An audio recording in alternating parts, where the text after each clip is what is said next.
যে নামটা একদিন ছিল ট্রোলের খোরাক, আজ সেই নামেই লেখা হচ্ছে বাংলাদেশের টেস্ট ক্রিকেটের নতুন গল্প। যে ব্যাট একসময় ছিল নীরব, আজ সেই ব্যাটেই প্রতিধ্বনিত হয় সাফল্যের শব্দ। লর্ড শান্ত বলে যাকে একসময় বিদ্রূপ করা হয়েছিল, সময় ঘুরে আজ সেই শান্তই বাংলাদেশের সবচেয়ে বেশি টেস্ট জেতানো অধিনায়ক। নাজমুল হোসেন শান্তর গল্পটা শুধু একজন ক্রিকেটারের ঘুরে দাঁড়ানোর গল্প নয়, এটা ভেঙে না পড়ে বারবারই উঠে দাঁড়ানোর গল্প। সমালোচনার অন্ধকার পেরিয়ে যে মানুষটি আজ বাংলাদেশের ক্রিকেটে নিজেই হয়ে উঠেছেন এক আলোর নাম। শুরুটা কিন্তু এমন ছিল না।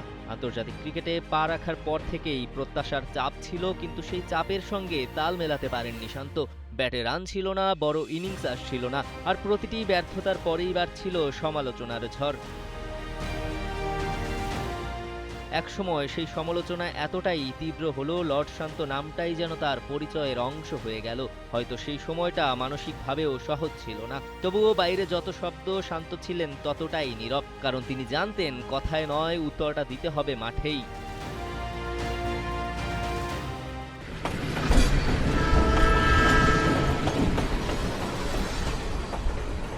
সময় নিয়েছেন, নিজেকে বদলেছেন, আর সেই বদলের সবচেয়ে বড় সাক্ষী লাল বলের ক্রিকেট। ৪৪ টেস্টে প্রায় ২৭০০ রান, ৯টি সেঞ্চুরি। সংখ্যাগুলো শুধু পরিসংখ্যানই নয়, এগুলো শান্তর ফিরে আসার সাক্ষ্য।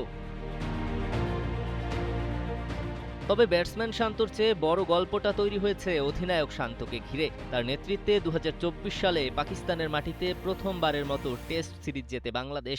এরপর ২০২৬ সালে আবারও পাকিস্তানকে হারানো, আর এবার তো অস্ট্রেলিয়ার মাটিতে, যেখানে আগে কোনো টেস্ট জিততে পারেনি বাংলাদেশ। শান্তর নেতৃত্বে এবার সেখানেই এসেছে ঐতিহাসিক জয়। ২১ টেস্টে ৯ জয়, মুশফিকুর রহিমের ৭ জয়ের রেকর্ড পেছনে ফেলে এখন বাংলাদেশের টেস্ট ইতিহাসে সবচেয়ে বেশি জয় পাওয়া অধিনায়ক শান্তই।